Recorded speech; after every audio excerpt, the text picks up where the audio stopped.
அமரன் திரைப்படத்தோட வெற்றிக்கு பிறகு எந்த பக்கம் திரும்பினாலுமே எஸ்கேவோட பேச்சு தான் அதிகமா இருக்கு. இந்த ஒரு வேளையில தான் SK25 அதாவது சிவகார்த்திகேயனோட 25வது திரைப்படத்தை சுதா கோங்கரா இயக்க போறாங்க அப்படின்ற தகவலானது ஆல்ரெடி வெளியாகி இருந்தாலும் கூட இந்த ஒரு படமானது எவ்வளவு பட்ஜெட்ல உருவாக போகுது, இந்த படத்துக்கு இசையமைக்க போறது யாரு, இந்த படத்துல எந்தெந்த நடிகர்கள் நடிக்க போறாங்க, எந்த கேரக்டர்ல நடிக்க போறாங்க அப்படின்ற சூப்பரான தகவல் வெளியாகி இருக்கு. என்ன நடந்திருக்கு அப்படின்றத பத்தி டீடைல்டா பார்க்கலாம்.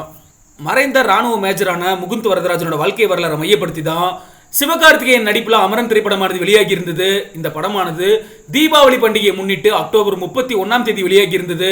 விமர்சன ரீதியாகவும் சரி, வசூல் ரீதியாகவும் சரி, இந்த படமானது மிகப்பெரிய பிரம்மாண்ட வெற்றியை பதிவு பண்ணியிருக்கு. அமரன் திரைப்படம் வெளியான கையோட இப்ப நடிகர் சிவகார்த்திகேயனை பொறுத்தளவுக்கு AR முருகதாஸ் இயக்கத்துல SK23 படத்தில் நடிச்சுக்கிட்டு இருக்காரு. இந்த படத்துல சிவகார்த்திகேயனுக்கு ஜோடியா ருக்மணி வசந்த் நாயகியா நடிச்சுக்கிட்டு இருக்காங்க. BG மேனன், டான்சிங் ரோஸான சபீர், விக்ராந்த், வித்யூத்னு பலரும் நடிச்சுக்கிட்டு இருக்காங்க.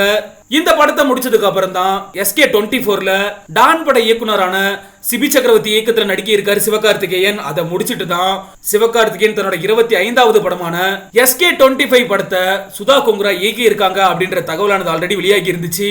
இந்த நிலையில தான் அந்த படத்தை பத்தி முக்கியமான அப்டேட் ஆனது வெளியாகி இருக்கு. அதாவது சிவகார்த்திகேயனோட 25வது படமானது கிட்டத்தட்ட 150 கோடி பட்ஜெட்ல உருவாக இருக்கு. இந்த தொகையானது வெறும் படப்பிடிப்பிற்கு மட்டும்தான்.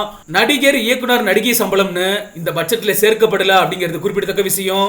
அது மட்டும் இல்லாம இந்த படத்துல சிவகார்த்திகேயனோட ஜெயம் ரவி நடிக்க இருக்காரு அப்படின்னு சொல்லப்படுது. குறிப்பா ஜெயம் ரவி அவர்கள் சிவகார்த்திகேயனுக்கு வில்லனா நடிக்க போறாரு அப்படின்னு சொல்லப்படுது. இந்த படத்துல ஜெயம் ரவி அவர்களை பொறுத்தளவுக்கு விஜய் வர்மா அப்படின்ற கேரக்டர்லயும், ஸ்ரீலீலா நஸ்ரியா அப்படின்ற கேரக்டர்லயும், அதர்வா துல்கர் அப்படின்ற கேரக்டர்லயும், சிவகார்த்திகேயன் அவர்கள் சூர்யா அப்படின்ற கேரக்டரையும் நடிக்க இருக்காங்க அப்படின்னு சொல்லப்படுது. இந்த படத்துக்கு GV பிரகாஷ் இசையமைக்க போறாரு அப்படின்ற தகவலானது கிட்டத்தட்ட உறுதியாகி இருக்கு.